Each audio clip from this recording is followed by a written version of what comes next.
So you probably recognize this scene at this point if you watch the other videos. This is my little seating area up in front of the house, and there's my Empress, my cutleaf maple, my Japanese cutleaf maple. So what's new here, the butterfly bush is now blooming, and it's so fragrant, especially at night. At night I had the windows open and I was like, what am I smelling? And then I realized it's my butterfly bush. And here's my fun little butterfly. My son-in-law gave that to me. I have a son-in-law. How did that happen?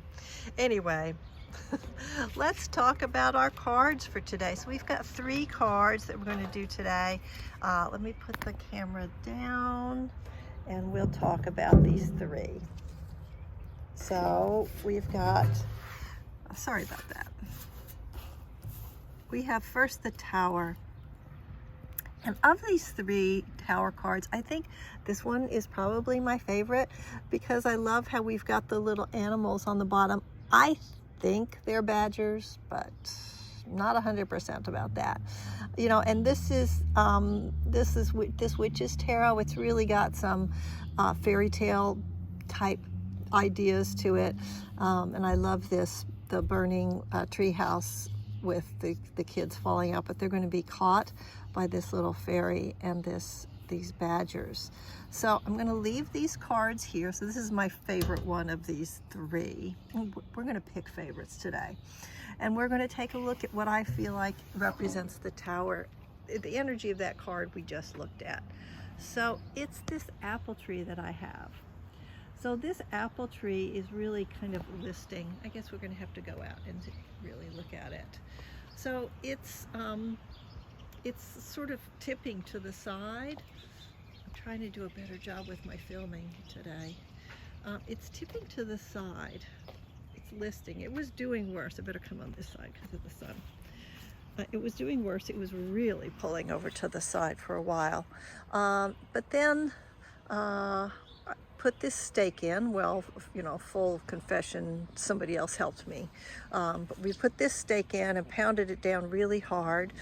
And then we, another friend, so this is three of us working on this project. Another friend gave me this from her scrap drawer, and we put this around the twine, I guess, so it wouldn't dig into the bark of the tree, and we just hoisted it back up and staked it like that. So that sort of reminds me of the card that we see with the badgers helping the kids by creating that little blanket for them to, you know, holding the blanket and the fairy.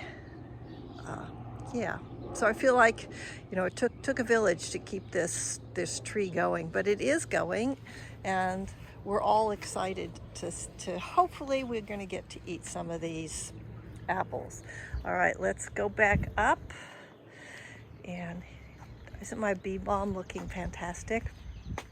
We're going to come back to this bee balm in a minute. So, but first we have to look at our next set of cards. Let's come back up here. All right, so the next set of cards here is the Star. There we go. I will list the, I'll list the decks down below, and so you can see what is the Rosebud Tarot, the Unfolding Path, and the Witch's Garden. So I said I was going to pick favorites, and I am picking favorites. I'm picking this card as my favorite.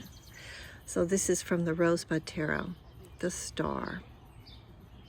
And the star in my garden right now, you know, could be another thing, is this beautiful, my bee balm.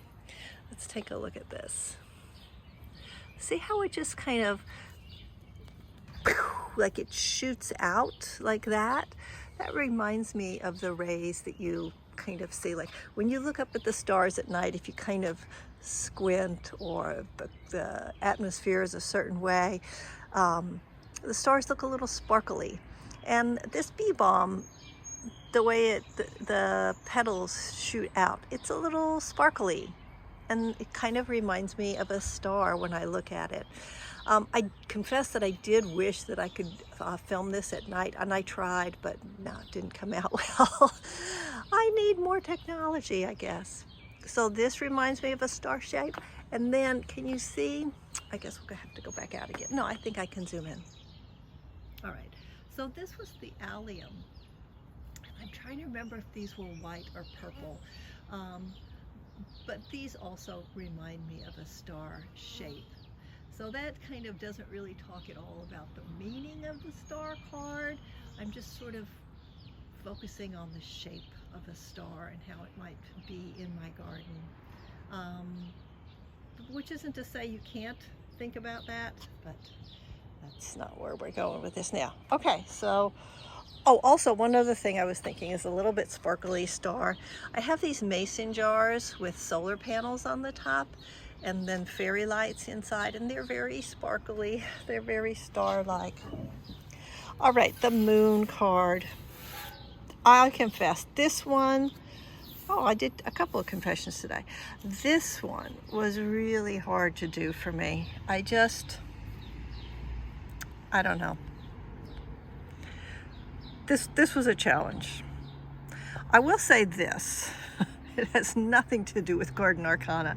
I love this image. I love the side boob. It just makes me feel good about myself in a body positive kind of way. Yeah, I don't know what to say about that. So we can look at these cards and look at the flowers that are on these cards, because these, and it's not traditional, right? This is a more traditional image, but these have got some flowers. They've got water lilies, and this, I am not sure what this is supposed to be exactly. It's maybe some kind of a lily. Yeah, I'm just a little bit lost on that. But I do like the imagery here of, you know, the reveal. And I think that talks a lot about what's going on in the moon card. It's what gets revealed, what we discover. So to that extent, I suppose that something in the garden that you don't see right away might be something that is a moon card. But I have to just say, I can't find anything in my garden today that really feels like the moon card. My garden struck out on that one. Sorry about that. So that's it for these 3 cards that we were talking about today. I hope that you do this challenge. I hope you found a moon in your garden, because I didn't. I'll probably think of it in 2 weeks.